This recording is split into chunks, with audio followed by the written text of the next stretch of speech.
Okay, let's proceed with the accessory digestive organs. And these are the following organs. You have the salivary glands, your pancreas, your gallbladder, and your liver. Okay, so let's start with the salivary glands. So they are described as having a branched tubuloalveolar glands that secrete saliva into the oral cavity. They are actually classified according to its size, either big or small. The nature of secretion would either be mucus, serous, or mixed. And the site of opening of the ducts. Now, since there are glands, kailangan meron silang ducts. And take note, there are names of these ducts, the major ducts included on the different salivary glands. Okay. Now, in the ductal system of the salivary glands, take note in the practical exam, we will not be actually asking you talaga to identify this duct. No, we leave that in medicine. But all we need to remember in the salivary glands and the ductal system is that there are actually ducts na daanan ng secretion. And these are your intercalated duct, which is lined by simple cuboidal. Your striated duct is lined with simple columnar, and your interlobular duct is the same as striated duct. They are lined with simple columnar as well. Okay? So, hindi natin kayo toxikin dyan sa practical exam. Alright, so these are the striated ducts, no? Simple, columnar, no? Pahaba. And the intercalated ducts are simple, cuboidal, paikot. Okay, so if these are the secretory cells, dyan dadaan ang mga secretions, either mucus, serous, or mixed. Okay? Now, in this area, so if these are the oral cavity, this is the masseter muscle. You have the mucosa lining. So these are the sublingual ducts. This is the submandibular duct. So ibig sabihin, depende. If this is the submandibular salivary glands, yung duct niya would be this submandibular duct, which exits here. Okay? The sublingual ducts, obviously, because they're the sublingual gland, ayun yung mga ducts ng sublingual ducts. Okay? So, this is the parotid. On the other hand, the parotid salivary glands is the largest. And if you notice, there is also, you have the duct.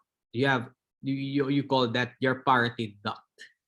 Okay? Meron table mamaya, mas maintindihan yung i-memorize. Okay? Ayan. Mentioned is the table showing the different salivary glands. The largest of the salivary gland would be the parotid gland, and the parotid duct is what we call your Stenson's duct. Their secretion is, take note, they are purely serous. Okay? Purely serous. The submandibular gland is also known as the submaxillary gland. They are the second largest gland, or they are the second largest salivary glands, and the submandibular duct is known as your Wharton's duct. Their secretion is mixed. Pero in the practical exam and in the theoretical exam, don't just answer mixed type. Okay? Because submandibular gland or submaxillary gland, their secretion is mixed but predominantly serous. While your sublingual gland is the smallest, and you call that your Bartholin's duct and the Rivinus duct. That's the major and minor duct of the sublingual gland. Their secretion is mixed, but for the sublingual glands, they are predominantly mucus in secretion. Okay? Look at the difference. Kahit parehas silang mix, predominantly serous ang submandibular, and the sublingual is predominantly mucus. They have both serous demilunes of Giannuzzi. No, that's another feature of your submandibular and your sublingual glands. Okay, please do memorize this table. Okay, this is your parotid gland. Bakit? They are purely dark staining structure. So these are your serous, purely serous. Kaya alam natin to. Kung dark staining, it's purely serous. So wala ka makita mga light staining.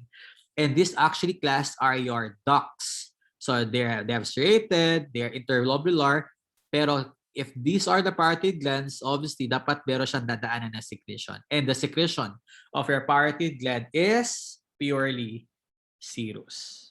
Dark staining. Yeah. Okay, so these are your parotid gland. Let's go to the submandibular and your sublingual. So the difference is that they're, similarity, they're both mixed. They have both semilunar demilunes of Genusi. But for this area, look, if these are serous in secretion, meron din mucus. Pero look closely. Ano mas marami? Yung serous or yung mucus? It's the serous. Kapag mas marami ang serous, i-refer to table, mixed, predominantly serous, they are your submandibular, your duct is your Wharton's. Okay? Pero if this is shown to you in the practical exam, they have some serous in secretion. Actually, smooth muscle to, sorry. Pero predominantly mucus ang secretion niya. Meron mga konting serous pero mas maraming mucus. So this gland is your sublingual gland. Now, there are mixed type but predominantly mucus. So the ducts available, the ducts found here are the Rivenous duct and your Bartholin's duct. Okay? So check ninyo kung anong klaseng glands to. Uy, purely serous, parotid gland, extensors. Okay? Submandibular, uy, mix kasi may mucus, may serous, pero mas maraming serous kaya this is submandibular. Okay? Alright, so this is another picture of their submandibular glands. No, this is not typical submandibular kasi mas marami siyang mucus. Dapat ganito yung itsura niya, mas marami siyang serous. Okay? Salivary gland. These are the ducts lang. Pero mind you, huwag nyo nang intindihan masyado yung ducts kasi mahirap talaga siyang ma-identify in the practical exam. We will not be asking any ducts in the salivary glands. All right, so let's go now to the pancreas. And as we all know, your pancreas has two functions. You have your exocrine and your endocrine portion. Your endocrine portion of the pancreas is known as your islets of Langerhans. And these are the following cells that produces the following hormones. This will be taught to you in the endocrine system. That will be the last topic before the finals. But our concern for this morning is this structure, your pancreatic acini or your pancreatic acinus, and the cells involved are your pancreatic acinar cells. So that would be the exocrine portion of the pancreas. It is an accessory digestive organ. Okay? The pancreas is composed of this one. They are found at the epigastric area, and this is the head of the pancreas. The main pancreatic duct will exit through here, through this accessory pancreatic duct, and this is the ampulla of Vater. They are found at the second part of the duodenum. That's the exocrine portion of the pancreas. If you ask me, Doc, di ba may mga pancreatic cancer? Yes, this is the tail, sorry. Hanggang mapunta na yan sa spleen, mas malapit. But the most common location of the pancreatic cancer is the head of the pancreas. Dito po, pinaka most commonly located ang tumor ng pancreatic CA sa head. Okay, mas malapit siya sa butas ng major duodenal papillae. Well, all know this cut section here is the second portion of the duodenum. That's the most important portion of the duodenum. Yeah, because dyan lumalabas yung mga secretions from the bile duct and from the pancreatic ducts. Okay? Okay, in this picture, mas maganda tong picture to. This is the pancreatic islet or the islets of Langerhans. This is the endocrine portion. As you all know, pag endocrine gland, sa blood pumupunta ang hormone, no, ang secretion. Pero pag acinar cells like this, you know, the pancreatic acinus, ang secretion would go here at the main pancreatic duct, exiting at the second part of the duodenum. Okay, this is a very busy slide, but I here stands for islets of Langerhans. Okay, this is just a vessel, and A here stands for acinus or pancreatic acinus. All you need to remember is that the pancreatic endocrine is the islets, and the pancreatic exocrine are your acinar cells. That's it. Okay. So this is just a picture showing your pancreatic acinos. A here stands for acinar cells. Actually, this one is islets. Hindi mo talaga madidistinguish ang islets sa acinar cells unless maganda yung slide natin. Okay? Yeah. So this is another good picture of your islets of Langerhans. Small staining, light staining compared to a dark staining acinar cells. Ayan.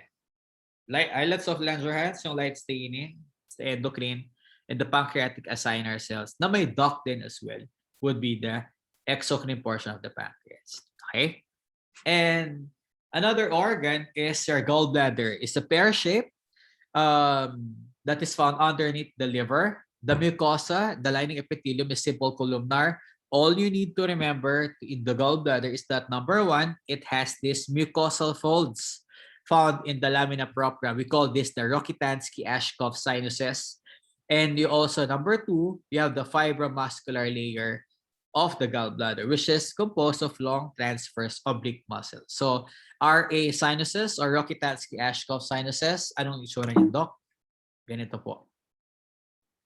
Yeah, no? This is a mucosal fold, specifically the lamina propria of the gallbladder. In the practical exam, ganito. Yung mga ganyan. These are your Rokitansky-Ashkoff sinus, where it is found specifically at the lamina propria of the gallbladder. Look closely. This is the, not avocado, this is the gallbladder found underneath the liver. Hindi na napakita yung liver dyan, but this is the cystic duct. No? Ano meron sa gallbladder? Temporary storage of your bile, but they're not producing bile. The bile is produced at the liver, dyan lang nakastore. So kapag nagkaroon ng fatty food intake ang isang tao, magsisignal sa gallbladder, mag-contract ka na gallbladder kasi marami ng fats sa intestine. So mag-excrete siya ng bile na pinroduce ni liver, dadaan siya dito sa common bile duct, lalabas siya dito sa ampulla of Vater or major duodenal papilla. Okay? Clear? So minsan yung gallbladder stone na nandito, minsan bumabara dito, wag lang siyang bumara dito sa common bile duct class. Kasi kapag may bara sa common bile duct, yung bile na galing sa liver, anything about the liver, magkakaroon ng complication kasi may bara dito. Okay lang na mabara dito kasi gallbladder lang affected. Pero kapag may barado dito sa common bile duct, nagkakaroon ka ng jaundice. Okay, gallbladder is, again, this is the Rokitansky-Ashkoff sinus. Ayan ang characteristic feature ng gallbladder. Okay, we have 9 minutes more. Liver is the largest glandular organ. The functions of the liver are the following. Kaya nga major organ ng liver. For bile secretion, it processes and stores food. They synthesize the clotting factors, your fibrinogen, prothrombin, plasma proteins, and heparin. They detoxify, and this is also the site of drug detoxification, liver. Blood glucose concentration na maintenance. Doc, akala ko ba pancreas na nagko-concentrate na maintain ng blood glucose? Liver as well, no? Because of the process in the biochemistry called your glycogenolysis or gluconeogenesis, the other pathways in biochem, liver kasi doon kasi sa liver nagkakaroon. But not just the pancreas that maintain the blood glucose. It also that's also one of the function of your liver. Yeah. Okay, this one is the liver. When we say hepatic globule, look at this area, class. It consists of a central vein sa gitna, tapos meron siyang 6 portal area. No?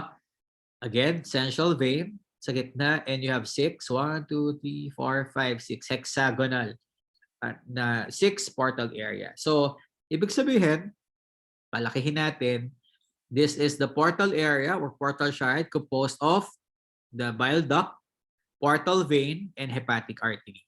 No? Kapag nagkaroon ng liver problem, sabi natin, itong part na to ang ang malapit na, yung part na to ang pinaka-affected na malapit sa central vein. no? Ang hindi masyadong affected would be yung malapit sa portal area, which will be discussed in a while. Yeah, may picture tayo dyan.